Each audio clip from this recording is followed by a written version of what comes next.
Bem, o Jornal da Rede Alesp conversa agora com o advogado José Vicente, ele é reitor da Universidade Zumbi dos Palmares. Ele nos fala aí sobre o Manifesto contra o Racismo. Bom dia, doutor José Vicente. Seja bem-vindo ao Jornal da Rede Alesp. Bom dia, um grande prazer, uma grande satisfação poder participar do Jornal da Alesp e também uma grande satisfação poder falar com todos os seus ouvintes. E, doutor, como surgiu a ideia de criar o movimento AR, né? Eu queria que você explicasse sobre esse manifesto e explicasse como surgiu essa ideia, então, de fazê-lo. Em verdade, essa ideia é um desenvolvimento de um conjunto de ações que já estavam em andamento anteriormente. Ou seja, nós já estávamos muito pressionados pelo impacto da crise econômica sobre esse público, não é? Sobre os negros, os jovens negros, e estávamos também muito apreensivos com o impacto desse novo discurso político para dentro desse tema da negritude, da diversidade, desse tema, então, do respeito à diferença. Então, nós já estávamos estruturando meios e mecanismos para tentar minimizar o impacto dessas ocorrências para dentro desse tema, quando nós somos surpreendidos, então, pelo coronavírus, não é? E logo na sua chegada de imediato, a gente já pôde fazer a leitura que quando o coronavírus conseguisse chegar nas periferias dos grandes centros, nas áreas de mais vulnerabilidades, seguramente a vítima central, aquele que sofreria muito mais o impacto, seria o público negro, o jovem negro, a jovem negra, e por conta disso a gente já se debruçou para construir um programa de ações que pudesse minimamente já começar a combater o problema ainda nessa ocorrência do coronavírus e depois construir as pontes que ajudassem esse público e esse tema se colocar diante desse novo normal que será o pós-coronavírus. Eu queria saber do senhor, seu José Vicente, a relação, né? A gente estava falando antes aqui de extinção da ouvidoria, das polícias e tal. A gente sabe que tem muitos casos aí de violência policial, né? Principalmente contra jovens negros nas periferias. Me corrija se eu estiver errado. Como é que o senhor vê a atuação hoje? Como é que o senhor vê vários jovens negros morrem por ano no Brasil, é um número maior do que muitas guerras. Como é que o senhor vê essa violência que é praticada contra a população negra hoje no nosso país? Pois é, não, eu vejo de uma forma muito grave, com muita apreensão e mesmo com muita frustração, porque ninguém, em sã consciência, pode compreender e concordar com esse estado de coisas. E era justamente por conta dessa situação que já estava instalada, e sempre esteve instalada em grande medida, que nós construíamos, então, as ações do conjunto de medidas do Movimento AR, não é? Quando nós fomos primeiro surpreendidos pela pandemia, mas em seguida também fomos surpreendidos pelo episódio de George Floyd, que lá nos Estados Unidos, em que aquele cidadão negro foi morto praticamente por sufocamento pela polícia, e que logo em seguida os casos começaram a se manifestar e a se repetir aqui no Brasil e em São Paulo especialmente com muita frequência. Então, tudo isso fez com que a gente voltasse a atenção para esse tema e para justamente esse tipo de abordagem e de ação policial, que juntando com o que foi antes do coronavírus, agora se colocava de uma forma muito mais brutal e violenta, tendo em conta que agora as pessoas estavam muito mais fragilizadas, as pessoas estavam muito mais sensíveis, estavam tomadas por dificuldades de toda a natureza, e a última coisa que elas poderiam esperar é que o Estado, através da sua ação policial, pudesse disponibilizar o tratamento que nós vimos, que nós assistimos nesses últimos episódios.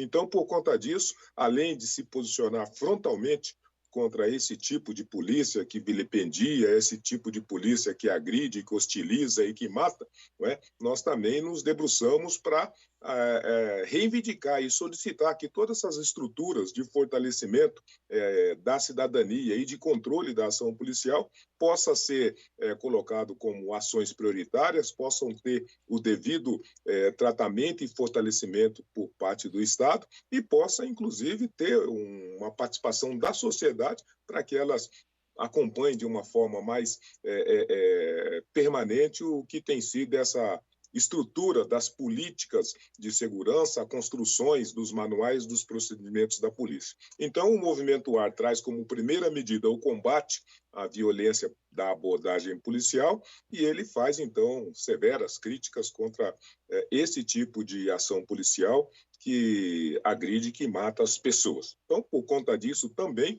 nós somos totalmente contrários à extinção da ouvidoria da polícia. Ela é um organismo e um órgão imprescindível para que a sociedade minimamente tenha um pouco de transparência da ação policial e para que ela possa comunicar, denunciar e monitorar essas agressões policiais que se dão com frequência na nossa cidade, no nosso estado e no nosso país.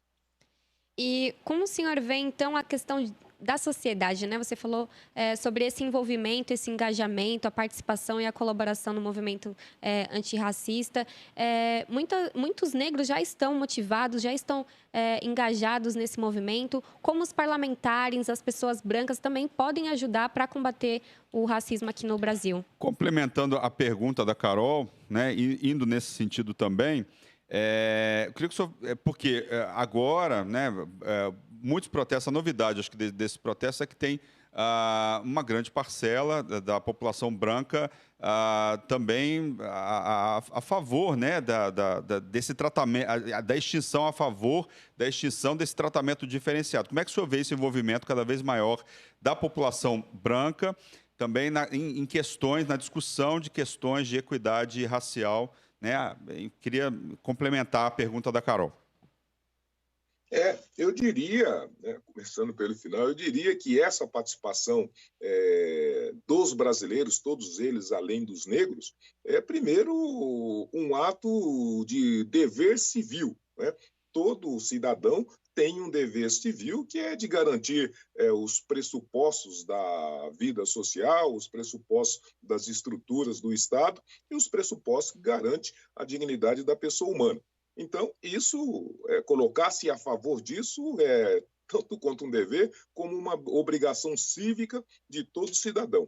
E a gente fica muito feliz, pelo menos em relação aos Estados Unidos, quando a gente viu as ruas, mesmo durante, né, a pandemia do coronavírus, sendo tomada por negros e brancos por mais de quase 20 dias, em que eles estavam denunciando aquelas agressões, aquelas violências, aquelas barbáries, e estavam exigindo do poder público e mesmo da sociedade que se desse um passo adiante, né, que se desse um passo civilizatório no sentido de eliminar aquele tipo de conduta, de postura e produzir uma abordagem, uma ação e uma condução dos aspectos de segurança policial dentro de novos patamares, dentro de novas formalizações. Então, a isso a gente pode ainda acrescentar o fato de que mesmo a polícia ou parte das polícias, os policiais, além de compreenderem a justiça e a correção dessa atitude, eles, pelo menos psicologicamente, se juntaram, né, a essa reivindicação na medida que foram lá, abraçaram os manifestantes,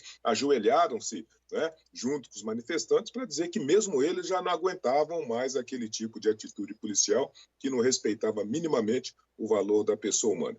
E aqui no Brasil, em grande medida, o que nós temos visto e o que nós temos acompanhado é esse permanente interesse e disposição também de várias representações da sociedade civil, várias representações da sociedade empresarial, várias universidades, vários espaços de conhecimento se debruçando e também se propondo a ajudar a fazer essa travessia e essa mudança dessa travessia, tendo em conta que, a bem da verdade, quando se agride um cidadão, pouco importa a cor da pele dele, pouco importa a sua origem, a sua raça. Todos os cidadãos devem e precisam sentir-se agredidos, porque hoje é o negro, mas amanhã será qualquer um outro desse cidadão. Então, é muito importante que a sociedade compreenda que tem uma lição de casa que ela precisa fazer e é muito importante que ela compreenda que é uma obrigação cívica, não é?